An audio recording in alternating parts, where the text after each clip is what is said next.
Bismillah, alhamdulillah, salatu wassalamu ala rasulillah wa ala alihi wa sahbihi wa ala thumma ma ba'd. To proceed. So what's the best act of worship? Okay, so can you summarize now the concept? So one Sahabi came and asked the Prophet ﷺ, what's the best act of worship? And he said prayer on time. And then one Sahabi came and he said Imanun Billah, faith in Allah. And one Sahabi came and then he asked him, and he said, Sururun tudkhiruhu ala Muslim, to bring happiness to the Muslim, or تكشف عنه كربة, or to relieve some of his distress, أو تقضي عنه دينه, to pay off his debt, أو تطرد عنه جوعا, to end his hunger, to the end of the hadith. So various answers to the same question.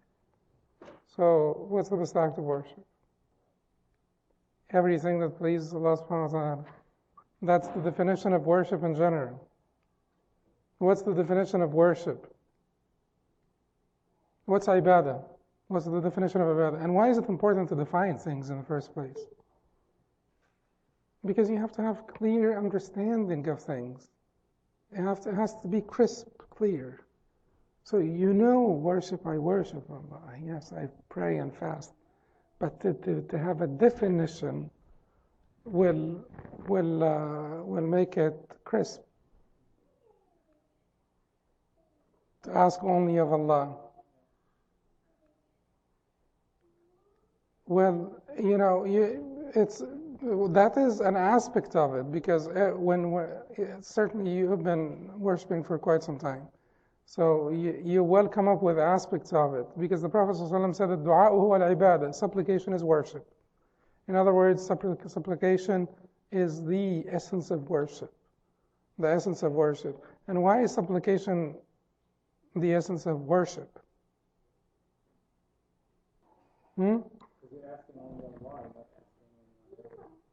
Because you're asking only Allah. Yes. Well, supplication has it all. You have, first of all, recognition of His existence, recognition of His greatness and power, recognition of His sight and hearing, His ability to hear you, recognition of His compassion and mercy, that He would respond to you, and recognition of others' deficiencies, that He is the only one who has this omnipotency, that He has all of those qualities, and He's the only omnipotent who can actually help you at all times without any failure. So that is recognition of what Allah is. So that's why dua huwa al-ibadah. But again, if you want to define ibadah, I have a definition for ibadah, then you have a definition of ibadah from two different angles. Because you have the physical and the metaphysical, you have the spirit and the body, right? So from the physical aspect, what is ibadah? You're getting close, yes. Body, tongue, and heart. So that is العبادة هي اسم جامع لكل ما يحبه الله ويرضاه من الأقوال والأفعال والتروك الظاهرة والباطنة. So ibadah is a comprehensive word for that which Allah likes of the actions, sayings, and leaves, abstentions, whether they are outward or inward. So that is a comprehensive definition. So nothing that is ibadah falls outside of it, right? And nothing that is not ibadah falls inside it, right? That's a good definition. A good definition is comprehensive and exclusive. So it is a good definition is called jama' mana. Jama' means inclusive of all that belongs to it, that pertains to it. And mana means exclusive of that which does not belong to it. So jama' mana. Inclusive to all that is under it, exclusive to anything that is not from it. So that is ibadah. Ibadah is a comprehensive word for all of all that which pleases Allah, of the actions, statements, and abstentions, whether they're outward or inward. Well, it's a very beautiful definition, because you see the precision of the scholars, and may Allah have mercy on them. They said actions, statements, and abstentions. Because abstention also is ibadah. So when you abstain, this is positive ibadah. This is positive ibadah. The simple abstention is a positive ibadah. And you get rewarded for abstention. So when you're invited to haram and you withhold yourself, that is, it is not like you're going to come out neutral. No, you're going to come out rewarded. You're going to come out a winner because of your withholding of yourself. And then they said outward and inward. Outward and inward. Because outward and inward, are there outward and inward actions? Yeah. Well, inward means what? The actions of the heart. Outward means what? The actions of the body. So, outward and inward. So what are the actions of the body? Salah and so on. What are the actions of the heart? Reliance and love and fear and hope and humbleness and humility and all of that. All of those stations, sincerity and all of the stations. So now the actions of the body and the actions of the heart. What are the sayings of the body? These are the actions, sayings, and abstentions. Sayings of the body. Yeah, everything you say. Your tongue. Your tongue is part of your body. That's the part that speaks. What are the sayings of the heart? The saying of the heart is faith, is the core of faith. Those bad thoughts are of the actions of the heart. But the statement of the heart is the declaration of faith because it's rooted in the heart and it is uttered by the tongue. But the declaration of faith has to be rooted in the heart and then uttered by the tongue. So what are the abstentions of the body? Everybody knows the abstentions of the body. What are the abstentions of the heart? Yeah, to an extent, you abstain from shirk with your heart, and you abstain from self-conceit, you abstain from arrogance, from self-deceit, you abstain from rancor and so on and so forth. So you do abstain from lots of things, and you use your heart to abstain. The abstinence of the heart is extremely important. Extremely important. Did we talk about how to improve your qualities? We did, right? تصفية تخلية تعلية ترقية. We talked about tasfiyah as purification. It starts with takhliya, which is weeding out, removal of that which is bad. And then tahliya, which is replacement by that which is good. And then ta'liya, which is promotion of that which is good. So tasfiyah is 3 steps. Tasfiyah is purification, to purify your heart. To purify your heart, you really need to do the weeding out of your heart. Because in order for you to plant the land, it needs to be clean and clear of weeds. So you can't force good qualities into your heart unless you have weeded out the bad qualities first. Otherwise, they don't really coexist very well in your heart. So you need to weed out the bad qualities. Because if you force a good quality and leave the bad, even if it is the same one, you will be imbalanced and awkward.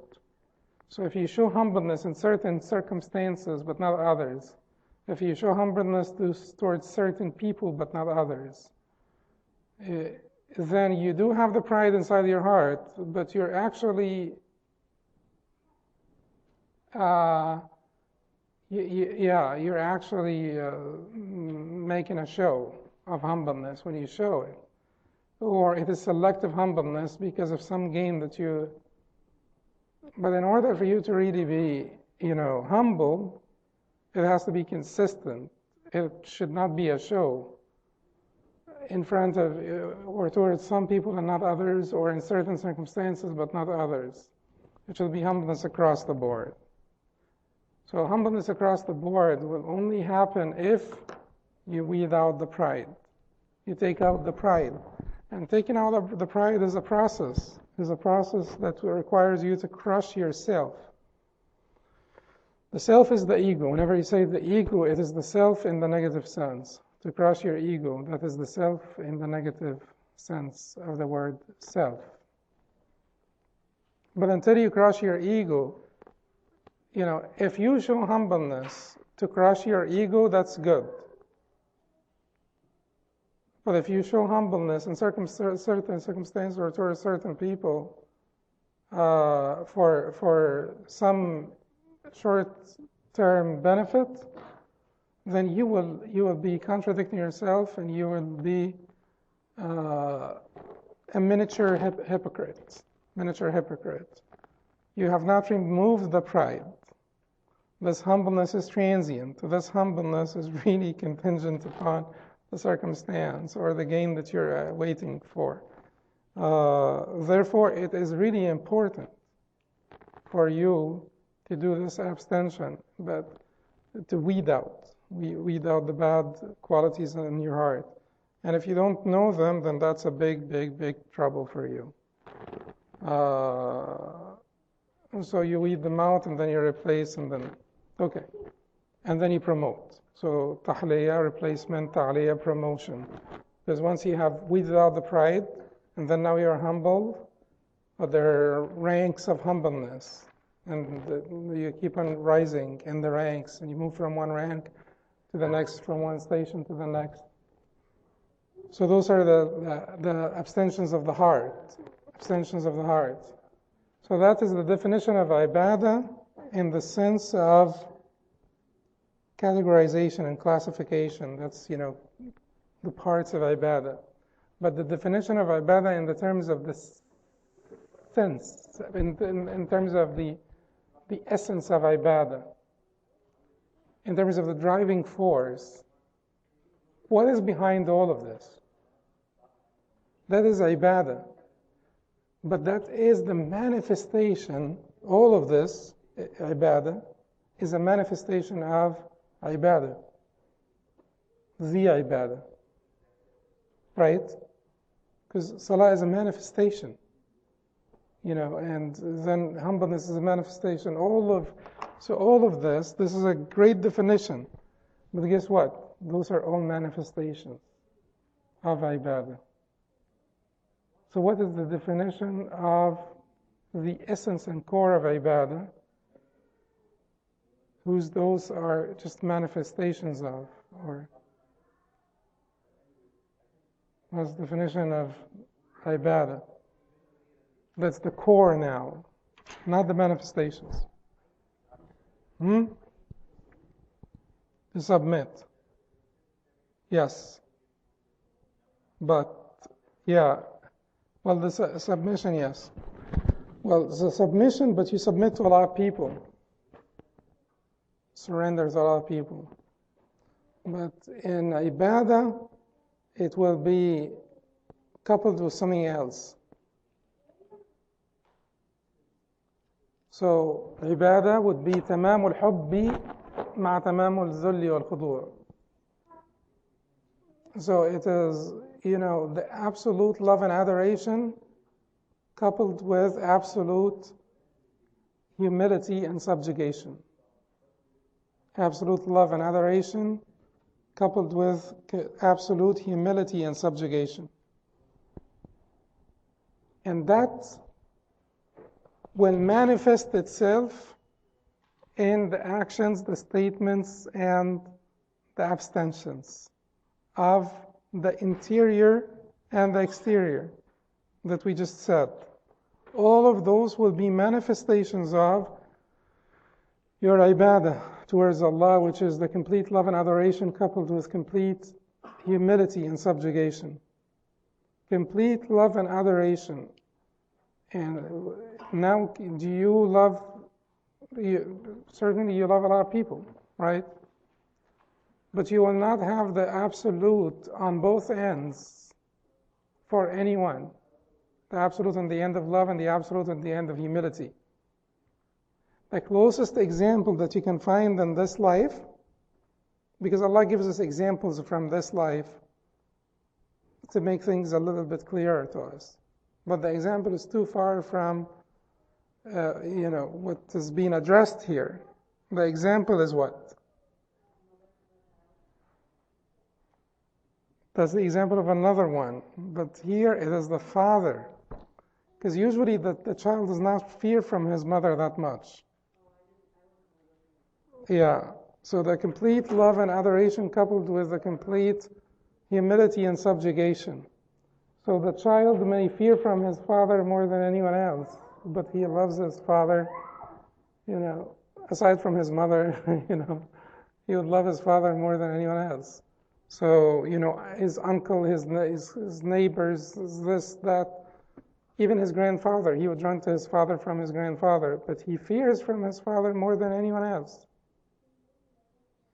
Or some people do, some people I don't. But he would sort of have like respect for his father. It's not like the fear, it's like he would fear from angering his father. He would fear from upsetting his father. More than the grandfather, for instance. More than, the uncle. Because the uncle, again, does not take the disciplinary role that the father takes in the child's life. So the uncle plays with the child a little bit. The uncle may yell once or twice or a few times. Eventually, it is the father who disciplines the child, not the uncle, not the neighbor, not the grandfather. So he'll be afraid of the disciplinary actions of the father. So that'll be the closest example. But the example is very, very far from what is being addressed. What's being addressed is the complete humility. Complete humility. Because with your father, there are also limits, right? Limits. What is the biggest limit? If he orders you of a ma'asiyah, of, like a disobedience, you say no, sorry. Here it stops. Because you never obey anyone at the expense of disobeying Allah, as the Prophet ﷺ said. So there are limits, but with Allah subhanahu wa ta'ala there are no limits whatsoever. For on either end there are no limits, and even when it comes to love, there will be limits, right? We have 4 different grades of love, right? Yeah, classifications are not that important, but sometimes they're helpful. But there is a grade of attachment, and there is a grade of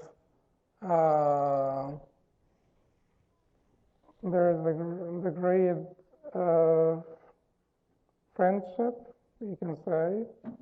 And then there is, relationship, friendship, ardent love, and total enthrallment. And if you do it in Arabic, it would be alaqa, sababa, ishq, gharam, and ishq, and then tatayyum. So, remember we talked about this a few years ago.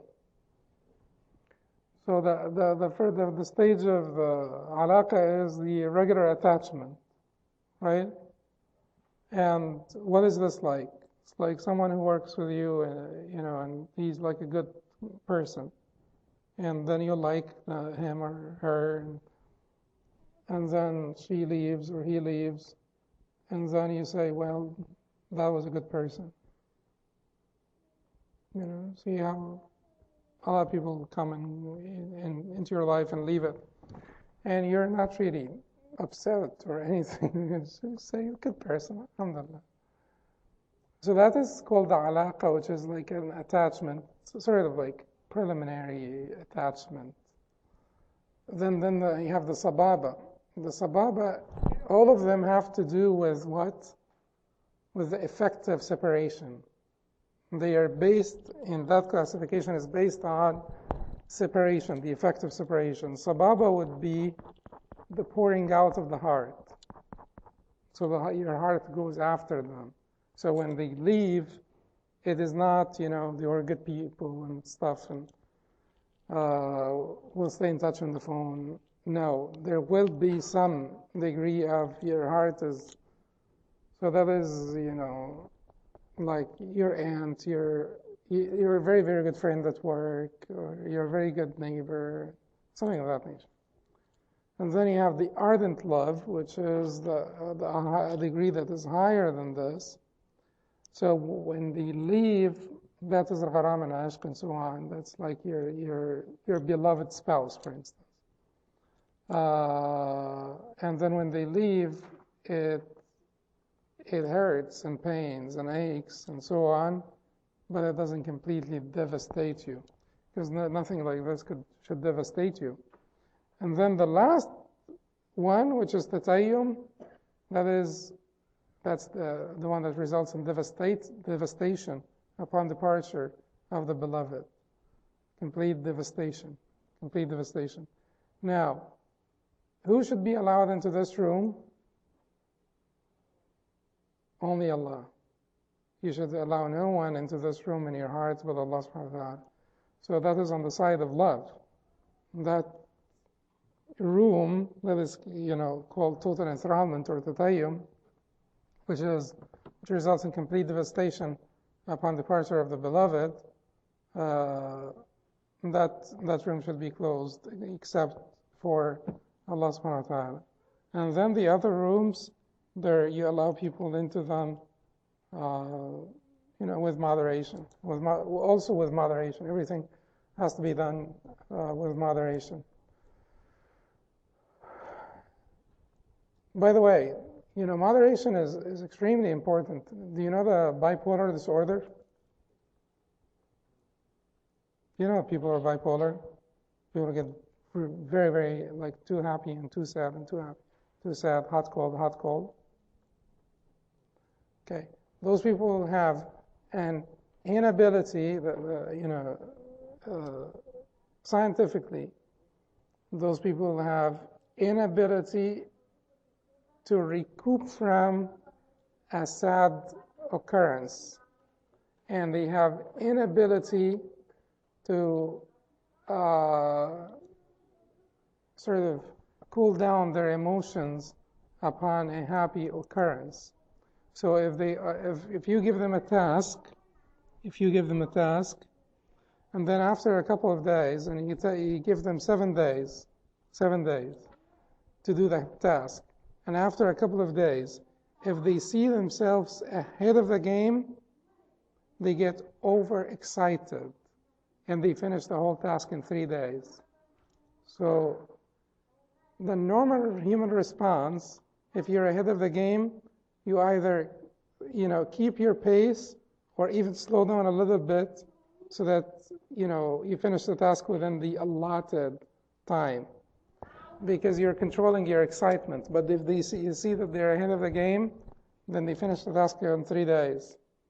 If they see that they are behind on the task, then they get devastated and they do not attempt to recover from this devastation or from this delay. They don't attempt to recover. So their emotions are high on both ends.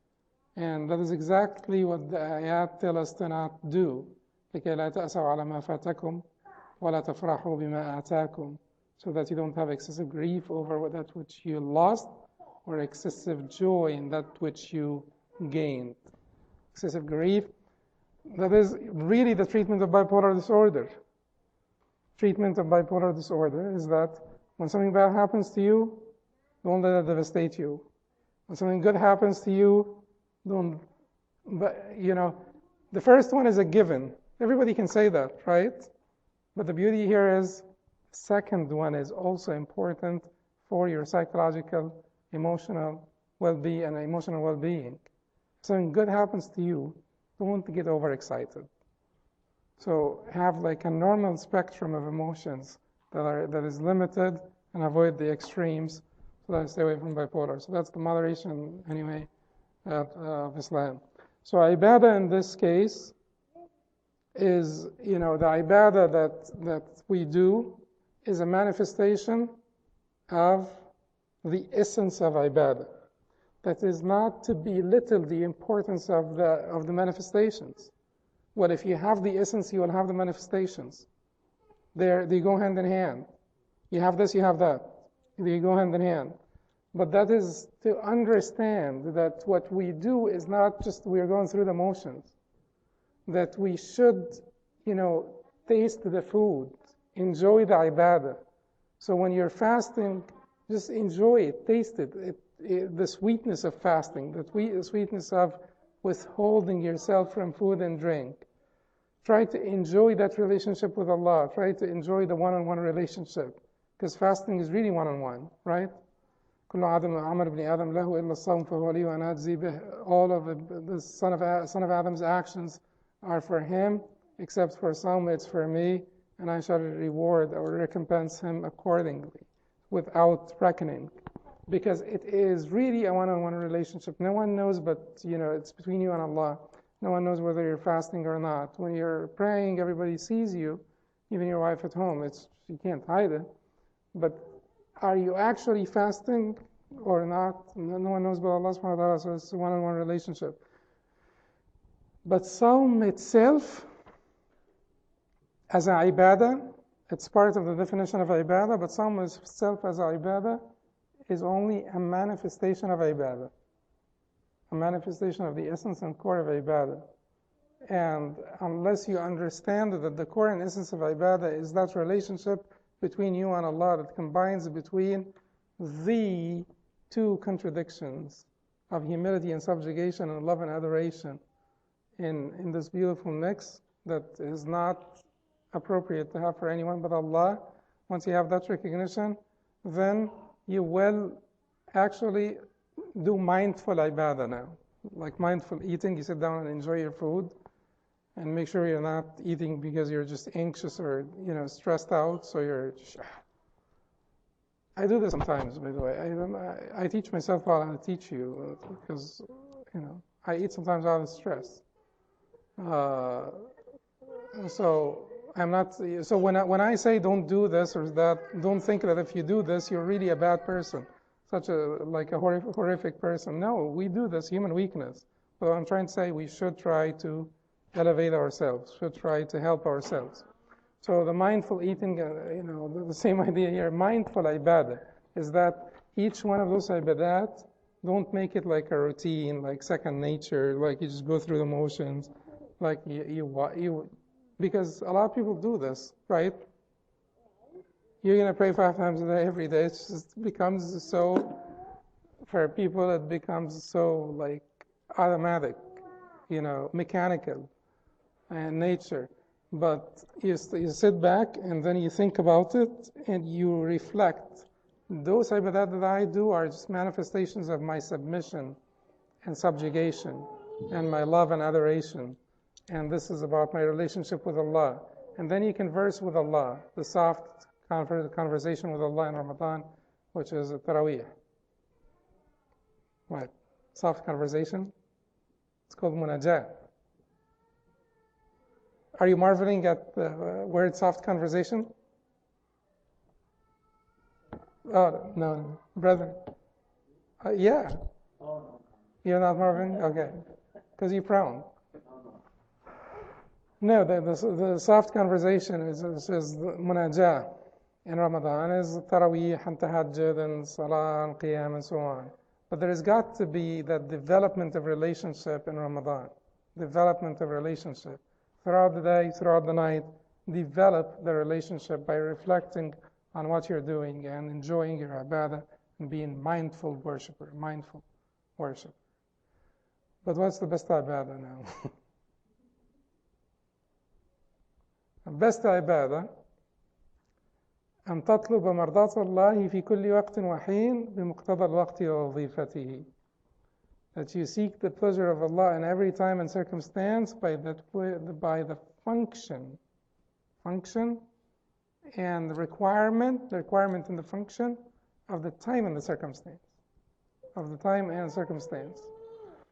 So Ibn al-Qayyim in Madarij al-Salikin, his book Madarij al-Salikin is such a beautiful book. He talks about how people classify the ibadah and how some people said that the best ibadah is asceticism and self-denial,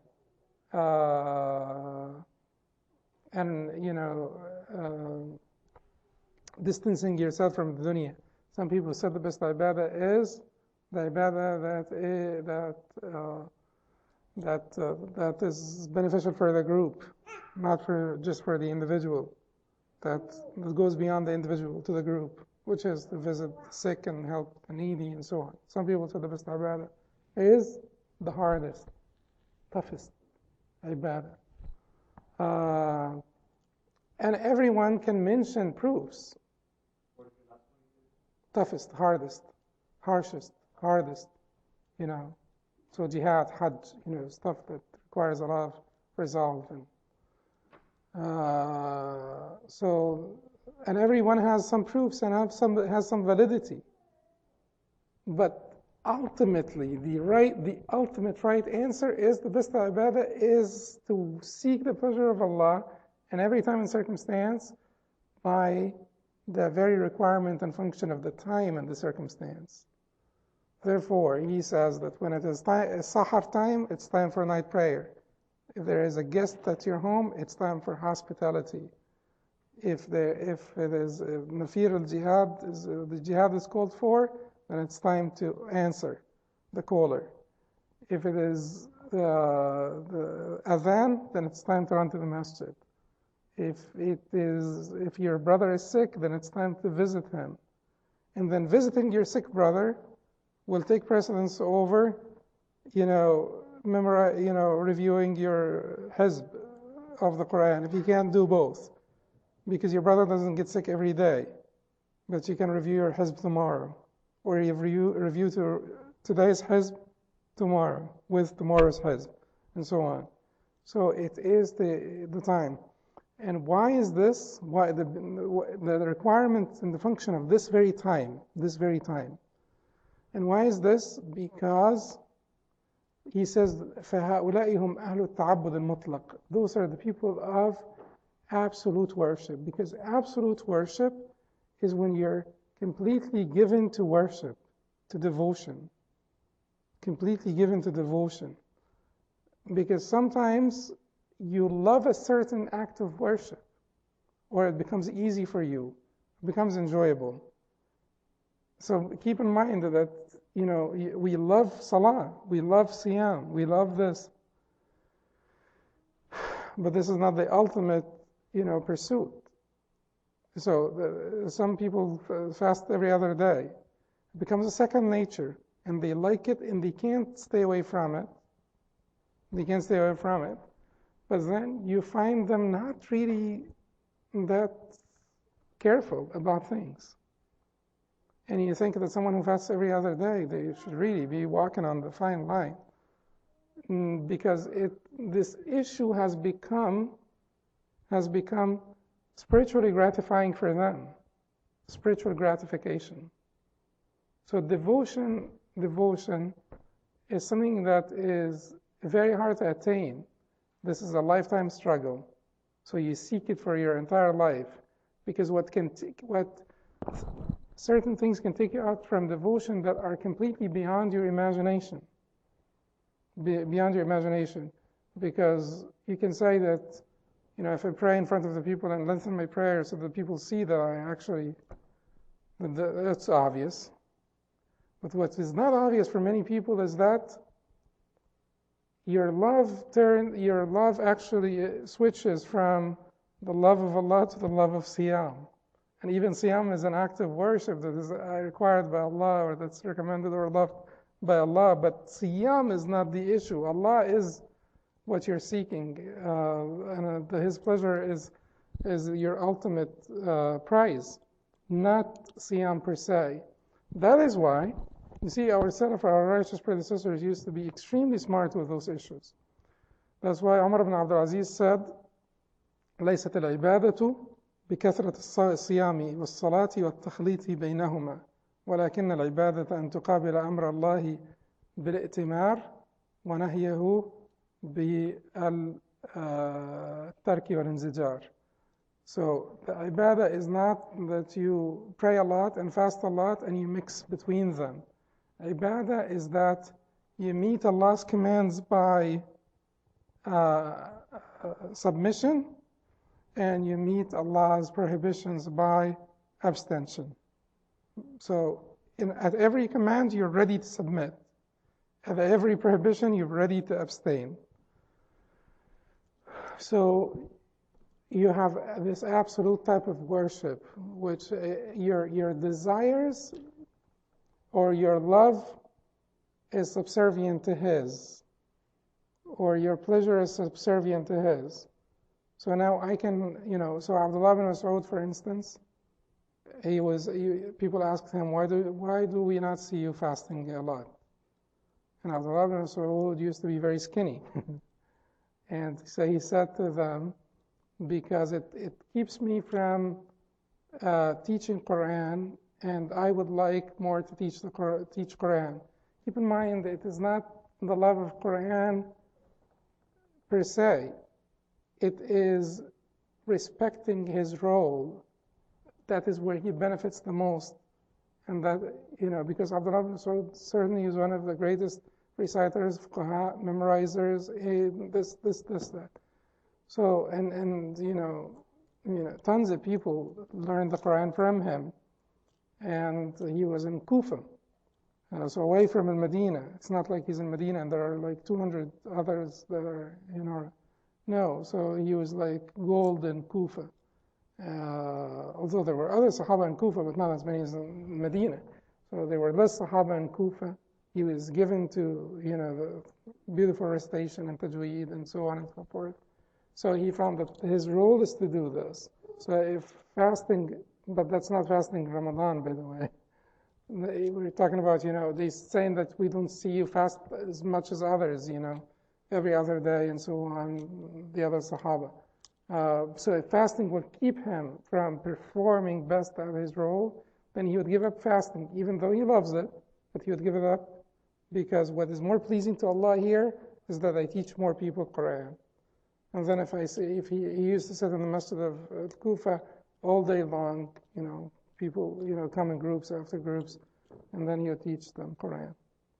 So the best ibadah then is not a single type of ibadah, but it is to be in attention all the time, waiting for the command to comply or the prohibition to abstain, seeking what is most pleasing to Allah now and in this particular circumstance, and jumping on it and not wasting the opportunity.